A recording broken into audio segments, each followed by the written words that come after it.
New World has 5 progression systems that all work together. Every action that you take in New World has a reward to it. The most basic form of player progression is leveling your character. Every time you level up, you get points to put into your attributes. Second one is weapon mastery. The more I use my weapon, the better I get with that weapon. I can assign points to give me weapon abilities. The third one is our trade skill progression. Whether I'm a gatherer or I'm a blacksmith, the more I do that thing, the better at it I get. The fourth one is territory standing. Just by playing in a territory, you'll gain territory standing, which gives you access to bonuses like increased experience, reduced fees, and houses. Then the fifth one is factions. You join a faction at some point in the game if you want to experience the PvP side. As you do faction missions, you gain faction reputation. That enables me to get better gear and goods from the faction, which is very cool gear. So there's a lot of different ways you get to experience the world of Aeternum, and these are just the first ones that you'll get to taste.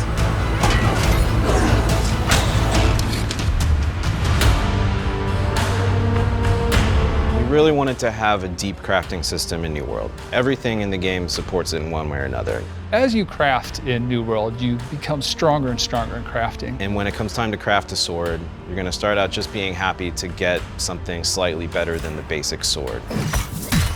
One of the things you eventually can do is add perks to the weapons. And those different reagents come from the different gathering skills. So expert gatherers will be a source of these rare resources that craftsmen need to craft these special perks onto their items. These bonuses can range from increased damage, reduced weight, or even imbuing the weapon with elemental power. There are several ingredients that you can use that sort of push the direction of like what perks you're going to roll. Later on, perks are going to be things like the sword deals extra fire damage and actually is emitting fire as you wield it. Weapons can also have gem slots, and you can take gems that you find out in the world and slot them into the weapon to add even more additional effects. Crafting weapons and armor gives you an outlet to where if I'm not finding drops, but I do discover a recipe, I can try to craft items that really suit my playstyle and are very unique. Between perks, gems, and the crafting skill families, you have massive amounts of control over your crafts. Depending on the time you want to spend in it, you can become the best craftsman on the server.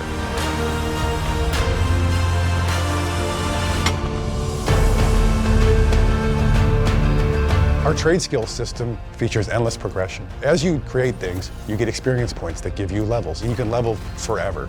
When you start to pursue a crafting trade skill, you'll start as a total novice. You'll begin by crafting the most basic of things. For an armorer, it'll be boots. For a weaponsmith, it'll be a basic iron longsword. As you improve, you'll unlock more recipes, and the recipes will begin to have higher quality outcomes. In general, the things that you're crafting are better than they were before.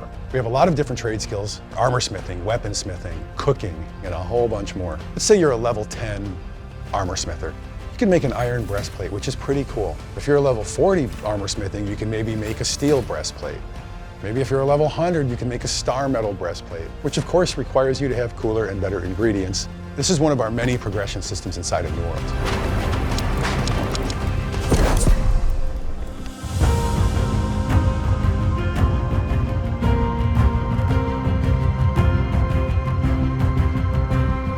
Working on New World has been a crazy experience. I want players to fall in love with the art and the places that we've established.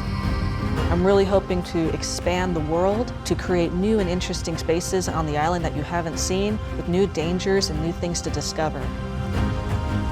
I hope people really enjoy the combat system, and I want people to experiment with it, create your own specializations, your own play styles. Every type of player can find something that they enjoy doing, whether they want to be a crafter or an explorer or a war hero. We think of the launch day for New World as day one. We plan to work with and listen to the players and just keep growing and growing the game.